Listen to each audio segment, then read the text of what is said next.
May bagong aparato na madali daw magpapayat ng katawan at meron ding stick na parang magic na nakapagpapalinis naman ng tubig na iniinom. Nasa mga bagong inventor ngayon nakasalalay ang kinabukasan natin. O ha, ilan lang yan sa mga kakaibang bagong invento na nadiskubre namin kaya't marami ang hanga sa likha. Sigurado ba kayong ligtas ang iniinom niyong tubig sa araw-araw? Alam nyo ba, 30 segundo ang bilis ng tubig para maabsorb ng ating dugo. 1 minuto naman ang paglalakbay nito papunta sa ating utak. 10 minuto naman patungo sa ating balat. At 20 minuto naman papunta sa puso, atay at kidney. Iba't iba ang uri ng tubig. May tubig na mineral,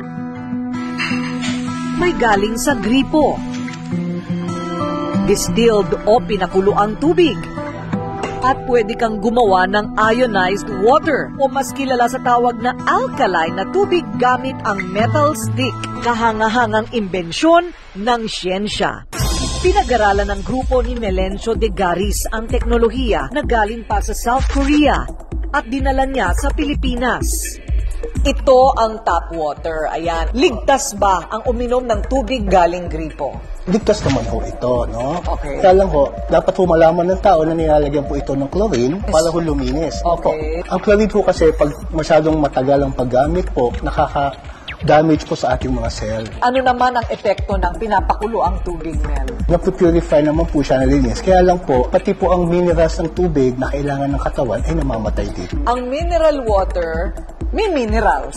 Opo. Malinis. Malinis. Ano ba ito? Okay, yan po ay tubig na nilagyan ng imbensyon. Ano muna ang sisimulan nating uri ng tubig? Pwedeng mineral water or purified water. Purified water. Okay, tapos ilalagay natin ito. Yan. Ito na ngayon ang nagbibigay ng alkaline. Dahil po sa loob po niyan, kaya tawag po natin dyan ay bioceramic steel or stick po. Sa loob po niyan ay may mga iba-iba pong bioceramic balls. Ito po yung nag-purify ng water and converts it into alkaline. Yung alkaline, maganda yan para sa katawan. Sabi nila anti-cancer yan. Yes, by study pong gano'n na cancer cell cannot survive in an alkaline state. Abay, wala namang lasa. Parang tubig lang, pero habang umiinom, nagiging healthy ang body. O hindi ba? Ayon sa pagsusuri ng Department of Science and Technology, ang pH level ng alkalinity ng tubig na nilagyan ng metal stick umabot sa 10.6. Halos katumbas ng alkalinity na makukuha natin sa katas ng carrots, alugbati, pipino at lemon na mainam sa katawan ng tao. Katunayan, malaki ang naitulong ng imbensyong ito kay Jessa Chung upang mapabilis ang kanyang paggaling nang tanggalin ang kanyang kaliwang suso dahil sa malignant breast cancer.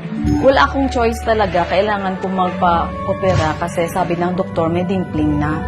Kung ang dimpling daw, kung matagalan pa yun, hugutin niya yung skin ng breast mo tapos parang pinakita niya sa akin sa pictures na parang mga grabe ang sitwasyon na ayoko nga abot pa doon. So, pumayag ako na mag-surgery.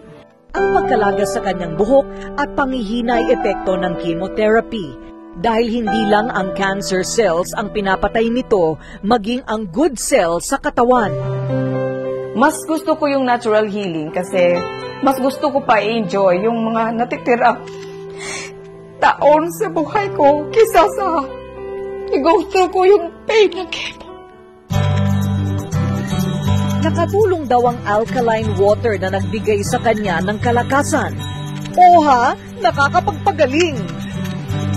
Tumubo na yung buhok ko, tapos bumalik na yung dati kong skin, na dati parang matanda na talaga ako.